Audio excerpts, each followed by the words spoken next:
BRS party working president మాట్లాడుతూ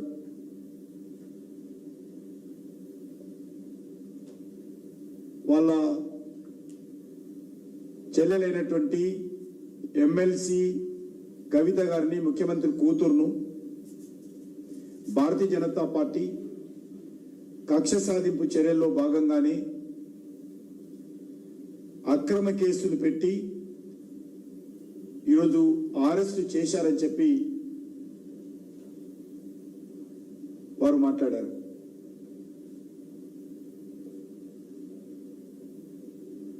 నేను ఒకటే ఈరోజు కేసీఆర్ కుటుంబము బీఆర్ఎస్ పార్టీని ప్రశ్నిస్తా ఉన్నాను. కవిత గారు ఢిల్లీలో లిక్కర్ వ్యాపారంలో జోక్యం చేసుకున్నారా లేదా?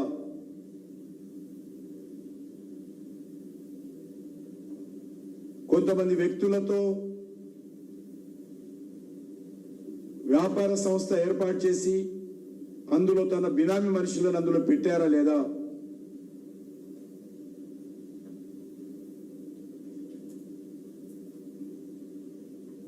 పూర్తిగా ఆ వ్యాపార సంస్థ తన కనుసైగలు నడిపిస్తూ ఢిల్లీలోని ఆప్ ప్రభుత్వంతో చర్చలు మంతనాలు జరిపారా లేదా?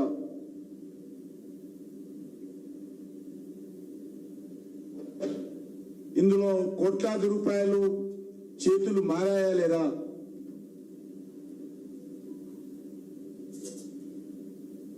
ఈ విషయం పైన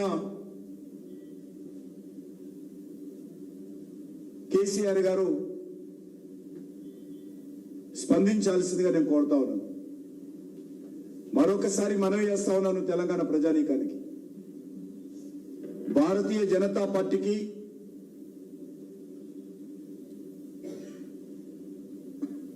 కవిత గారు చేసినటువంటి లిక్కర్ వ్యాపారానికి ఏ రకమైనటువంటి మేము ఆరోపణలు చేయడం లేదు. ఇవన్నీ కూడా ఢిల్లీలో జరిగినటువంటి ఆప్ ప్రభుత్వంలో జరిగినటువంటి అవినీతి కుంభకోణంలో భాగమే. తెలంగాణ రాష్ట్ర రాజకీయాలకు, తెలంగాణ రాష్ట్రానికి, తెలంగాణ ప్రజలకు, తెలంగాణ సెంటిమెంట్కు ఈ యొక్క కవిత గారి అరెస్టుకు ఏ మాత్రం సంబంధం లేదనే విషయాన్ని మరొకసారి స్పష్టం చేస్తా ఉన్నాను. నిజంగా లిక్కర్ వ్యాపారంలో కేసీఆర్ కుమార్తె కవిత గారి జోక్యం లేనట్లయితే బహిరంగ చర్చకు కేసీఆర్ సిద్ధమా రావాల్సిందిగా కోరుతా ఉన్నాను. ఇది అక్రమ కేసే అయితే, ఇది రాజకీయపరమైనటువంటి కక్ష సాధింపు కేసే అయితే కేసీఆర్ బహిరంగ చర్చకు వస్తారా?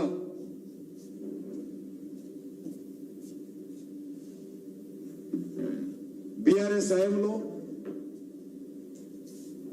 అన్ని రకాల మాఫియా రాజ్యం నడిచింది, అన్ని రకాల దోపిడీలు చేశారు, అన్ని రకాల అవినీతికి పాల్పడ్డారు. ఇది ఒక నిజాం రాజ్యంగా నిజాంను పొగుడుతూ నిజాం పోకడలతోనే పరిపాలన చేశారు తప్ప ఏ రోజు కూడా ప్రజాస్వామ్య స్ఫూర్తితో మీ ప్రభుత్వం పనిచేయలేదు.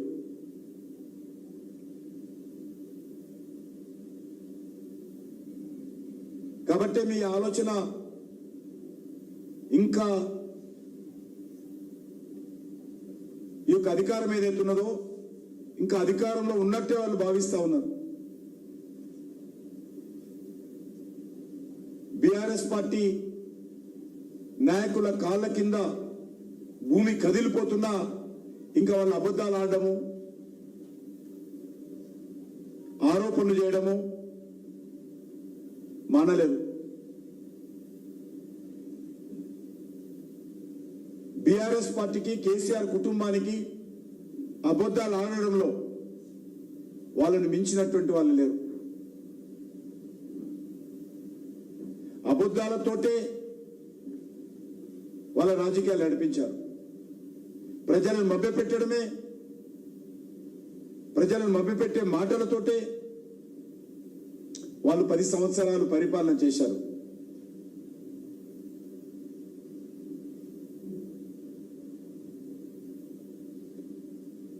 భారతీయ జనతా పార్టీ ఈ యొక్క లిక్కర్ వ్యవహారం విషయంలో మేము మాట్లాడకూడదు అనుకున్నాం. కానీ పదే పదే భారతీయ జనతా పార్టీని, బీఆర్ఎస్ పార్టీ ఈ యొక్క రాజకీయపరమైనటువంటి ఆరోపణలు చేసినప్పుడు స్పందించాల్సిన అవసరం మాకుంది. ఈరోజు బీఆర్ఎస్ నాయకుడు అంటున్నారు, కడిగిన ముత్యంలాగా తిరిగి వస్తారు. ఎందులో కడుగుతారో వాళ్ళు చెప్పాలా? నీళ్ళలో కడుగుతారా, ఇంకేదైనా కడుగుతారా? దాంట్లో ఎందులో కడిగిన ముత్యంగా వస్తుందో ఈరోజు తెలంగాణ ప్రజలు తెలుసుకోవాలనుకుంటున్నారు. న్యాయస్థానంలో బెయిల్ దొరకలేదు. మొత్తం సాక్ష్యాలన్నీ చూసిన తర్వాత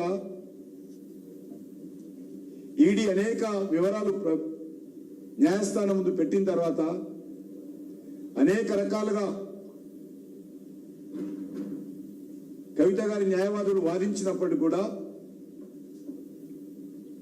బెయిల్ రాలేదు. మరి ఏ రకంగా కడిగిన ముత్యమో మాకు అయితే అర్థం కావడం లేదు.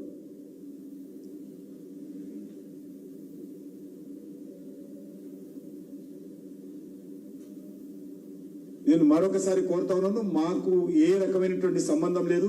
కానీ భారతీయ జనతా పార్టీ మీద విమర్శిస్తే మాత్రము ఖచ్చితంగా మేము ప్రతి సవాల్ చేస్తాము.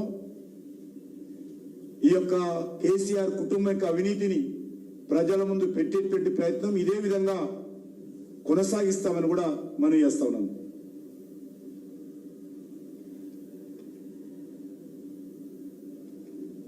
మొన్నటి రోజు సాయంకాలం 4 గంటలకు మన హైదరాబాద్ నగరంలో చెల్లపల్లిలో ఉన్నటువంటి స్లాటర్ హౌస్ దగ్గర,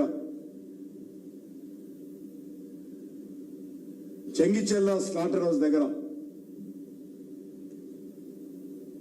అక్కడ నివాసం ఉంటున్నటువంటి ట్రైబల్స్, ముఖ్యంగా మగవాళ్ళు ఎవరు లేరు, ఈ యొక్క హోలీ పండుగ సందర్భంగా మగవాళ్ళందరూ కూడా మందిరానికి వెళ్ళారు. వాళ్లకు ఇష్ట గురువు అయినటువంటి ఆ దేవాలయానికి అందరూ కలిసి వెళ్ళారు. మహిళలు అక్కడ మైకు పెట్టుకొని హోలీ డ్యాన్స్ చేస్తూ ఉంటే